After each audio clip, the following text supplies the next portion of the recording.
Mesdames, Messieurs, peuple congolais, être citoyen, c'est être informé. Et pourquoi? Parce que l'ignorance est la pire des souffrances. Vous savez que l'inégalité entre couches sociales, culture, société et civilisation n'est pas fondée sur la nature. Elle réside dans l'éducation ou l'information qu'on donne à l'individu, ou plutôt dans celle qu'on lui refuse. Ceci est d'ailleurs un cas de prise de conscience individuelle et collective, et notamment à l'échelle congolaise. Mesdames, Messieurs, peuple congolais, je vous informe que le savoir et la connaissance libèrent. Je vais ici traiter le cas des griots du Sassuland qui nous attaquent ou qui attaquent les Congolais libres d'esprit. Et ces griots-là, c'est la même lignée des griots comme les bienvenus au Kémi. Hein? Ah oui, je l'ai vu ici à Reims, quand j'étais à la faculté de sciences là à Reims, lui il était à la faculté de droit là-bas. Mais à un moment donné, tiens, je le vois maintenant à Brazzaville, chez Sassou. Vous voyez les perroquets là qui disaient, oui, ben, euh, euh, un président de la République ou un régime politique peut changer la constitution comme il veut, alors qu'il fait du droit. Vous imaginez à quel niveau, à quel état d'esprit? Eh oui, le droit. Donc on peut changer la constitution des États-Unis comme on veut. Hein? On peut changer la constitution de la France comme on veut, comme ça. On peut changer la constitution des pays comme ça. Ah, ça bon, une prise de tête. C'est ce qu'il disait. Bienvenue au Kémi qui fait du droit, qui était devenu, oui, parmi les boutins des perroquets du Sassouland, c'est-à-dire du Sassou 2, 3, au bienvenue au Kémi. Et là, dans la lignée, avec les Tirimungala, tous ont fait du pseudo-droit. Parce que avoir fait du droit, mais attendez, il y a un souci. Mesdames, Messieurs. Donc, je vais ici traiter les griots du Sassouland qui nous attaquent, les Congolais. Et surtout, les activistes qui sont sur les médias et réseaux sociaux. Vous savez que les messages ou les contenus que nous diffusons rentrent dans le cadre des enjeux éducatifs sur un réseau global. Et donc, l'Internet, les médias et les réseaux sociaux sont pour nous un terrain non seulement de travail, mais également de diffusion d'informations au service de l'intérêt général. Parce que sans les médias et réseaux sociaux, je suis sûr et certain que tout ce qui s'est passé depuis déjà Sassou Nguesso 2-3, et n'oublions pas depuis le coup d'État constitutionnel à nos jours, ce serait à l'oubliette. Maintenant là, tout est visible et que Sassou n'est pas éternel et tout va revenir. Tout est déjà là, archivage, image par image, contenu par contenu. Donc ça, il n'y a pas de souci. Mesdames, Messieurs, peuple congolais, vous savez que les griots de Sassou Nguesso, qui sont au service de la tyrannie, on pense que les blogueurs qui défendent leur pays deviennent le problème du régime en place. Donc, il est sûr et certain, si ces blogueurs étaient au pays, il est sûr et certain que certains pouvaient se retrouver dans la situation du premier blogueur, le célèbre blogueur qui fut assassiné dès les années 2005. Il s'appelait Bruno Osebi. Donc, ils reviennent là parce qu'ils n'ont jamais changé de méthode, ces gens-là. Donc, ils veulent maintenant attaquer les blogueurs. Et que c'est des gens qu'il faut éliminer. Et qu'il faut les combattre comme si ce sont des pestiférés. Bien au contraire. Donc, les blogueurs deviennent le problème du régime. Et deuxièmement, il y a aussi les médias et réseaux sociaux. Vous savez que le dictateur Sassou Nguesso a mis des moyens colossaux. Nous étions là avec Brazzaville, le petit Harold Gassel Samba. Nous plaignons en 2014-2015. Vous avez vu les attaques sur Brazzaville. Ils ont saboté le site de Brazzaville. Le petit Harold Gassel Samba me dit, confrère Isidore Ayatonga, mais vous voyez comment on se bat pour... Et donc, des attaques. Pourquoi ils attaquent? Parce que la dictature déteste la vérité. Il faut que vous soyez dans le mensonge, dans l'ignorance, et qui est déjà la pire des souffrances. Et c'est ça qu'ils veulent. il n'y a aucune coïncidence entre une dictature et la liberté. Non. La dictature veut que vous soyez bas. Pour que le peuple ne puisse se complaire qu'à la bêtise et aux occupations médiocres. À la bêtise et à la médiocrité. Et ce qui se dessine, ce qui se fait au Congo-Brazzaville, le peuple est descendu très bas. Donc ces griots-là du régime tyrannique qui a déjà à caractère liberticide, déjà, hein, et puis antidémocratique, antisocial et criminogène. Et n'oublions pas d'appropriation du Congo comme leur propriété privée. Et donc nous le savions. Donc ces griots veulent maintenant attaquer les médias et réseaux sociaux.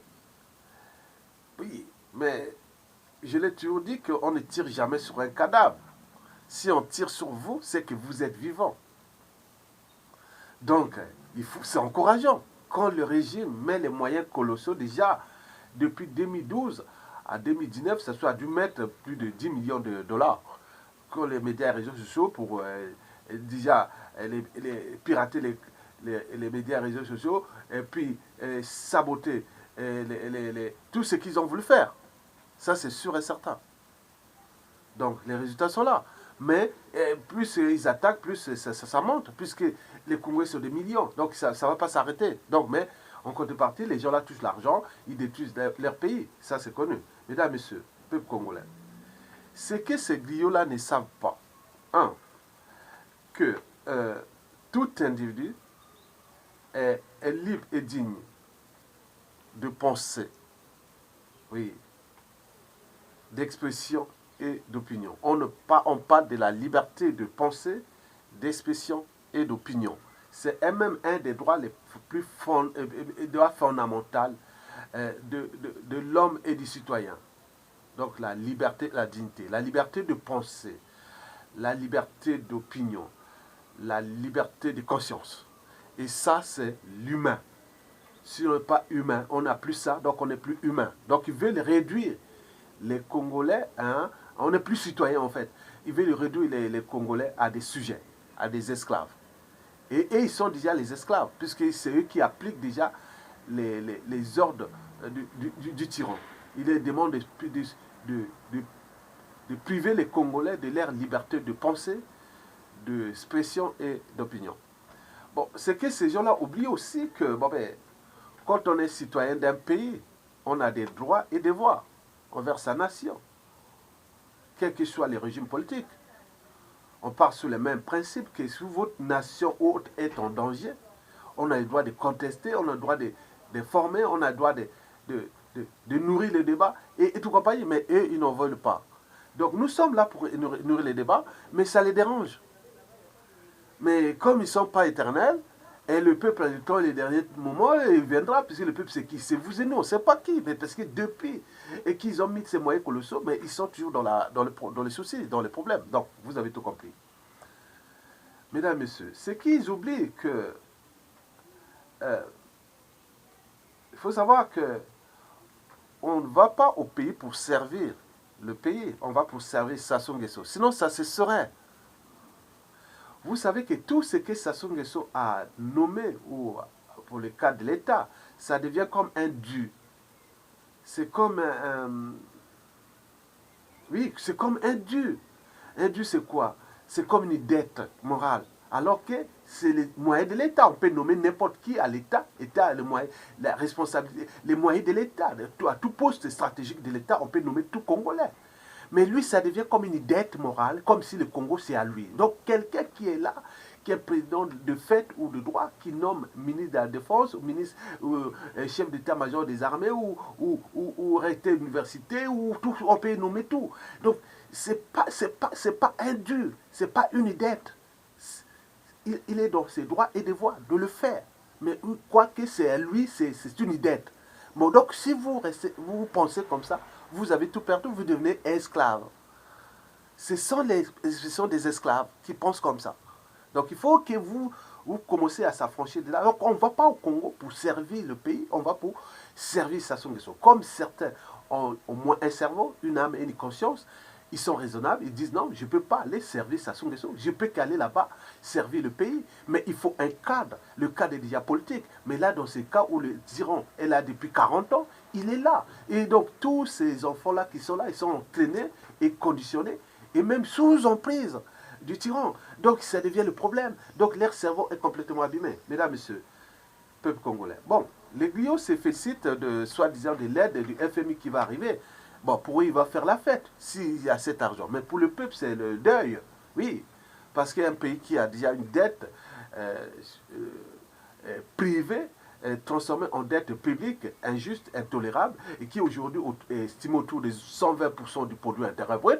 Si le FMI donnait l'argent, il va aller jusqu'à 150, 180. Mais c'est non, c'est pas productif parce qu'on n'a pas diversifié l'économie. Ça n'a jamais pu gérer l'abondance. Maintenant, comment va-t-il gérer la pénurie? Le Congo sera pays submergé avant 2021, c'est tout. C'est quelque chose qu'on va lui donner moyen de payer les intérêts là de certaines dettes et après l'achat de conscience, corruption et le mangeoire et ça va, c'est l'argent qui va rester combien? Peut-être 6 mois ou 8 mois, c'est fini. Et donc on va vous laisser une merde. Mais à la finale, à la suite de Sassou Nguesso, les responsabilités politiques des uns et des autres seront dégagées pour ceux qui seront encore vivants, puisqu'il est dû les conditions de vie là-bas hautes.